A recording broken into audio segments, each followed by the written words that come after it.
Judith, chapter 15. Tombumनी aslolea मनशांनी jedna ही khobor aikoli ते samke thottak zale.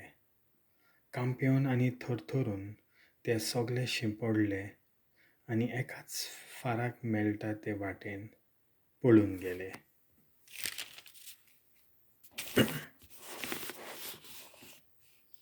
बेतुयला भोंवतणी दोंगरांचेर पेणे केल्ले मनीसूय पळून वचूंक लागले.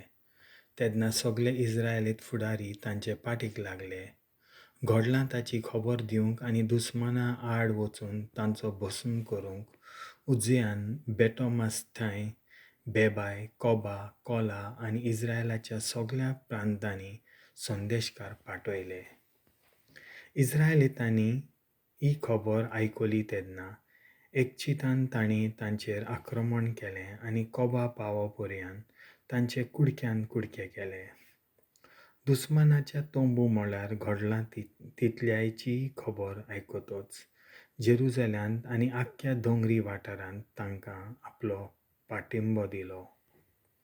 तशेंच जिल्यादान आनी गालिल्यांत रावतल्यांनी दुस्मानांचेर आक्रमण केलें.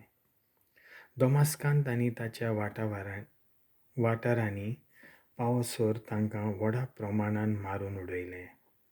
उरलोलो बेथुलियाचो लोक आसिरियेच्या तोंबू मळार गेलो आनी थंय लूट मारून जायती गिरेस्तकाय एकठांय केली.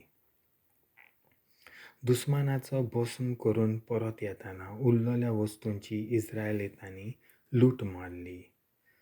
दोंगरी वाठारांत आनी मळार आसलोल्या नगरांतल्या आनी गांवांतल्या लोकांनी जायतो लुटीचो माल व्हेलो कारण हिसपा भायर माल थंय आसलो. धिनवासनी जेरुसलेमांत रावतलो परम याज्ञीक जोखेम आनी ताचे बरोबर इस्रायलाचे जाणटे सर्वेस्परान इस्रायला सवें केल्लीं विजमितां पळोवंक तशेंच जुडिथाक मेळूंक आनी परबीं दिवंक आयले. तिच्या घरांत येवन एकाच ताल्यान तांणी तिका वाखाणली म्हणून, तूं जेरुसल्याचो वैभव, तूं इस्रायलाची व्हडवीक, तूं आमचे पोरजेचो व्हरतो मान.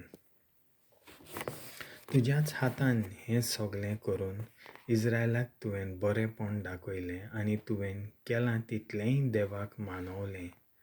सर पदवेदार देव तुजेर आशिर्वाद घालूं सदांच सर्वदां.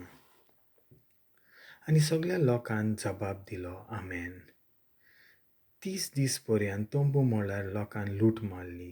तांणी जुडिताक हॉलोफन्साचो तोंबू, ताच्यो रुप्याच्यो बोश्यो, विसो घेवपाच्यो बसका आनी सगळ्यो ताच्यो लांकडाच्यो वस्तू तिणें हें सगळें घेतलें, आपल्या गाडवाचेर घाल्लें, आपले गाडे बांदले आनी सगळ्यो वस्तू तातूंत भरल्यो. इस्रायलाच्यो सगळ्यो अस्तोऱ्यो तिका पळोवंक एकठांय जाल्यो. तांणी तिका वाखाणली आनी तिच्या मानाक नाच केले. जुडितान आपल्या हातान दाखवेलीचे ताळे घेतले आनी आपणा बरोबर आसलोल्या बायलांक वांटले. तिणें आनी तिचे बरोबर आसलोल्या बायलांनी जैतुनाचे मुकुट घाल्ले. उपरांत तिणें आपली स्वात मिरवणुकेंत आसलोल्या फुड्यांत घेतली आनी नाचलोल्या अस्तोऱ्यांक फुडाकार दिलो. इस्रायलाचे सगळे दादले आपलीं हातयारां घेवन आनी गळ्याक झेले घालून गायनां गायत तांचे फाटल्यान गेले. आख्ख्या इस्रायला बरोबर जुडितान हें धिनवासनेचें गायन केलें आनी सगळ्या लोकांन तें गायलें.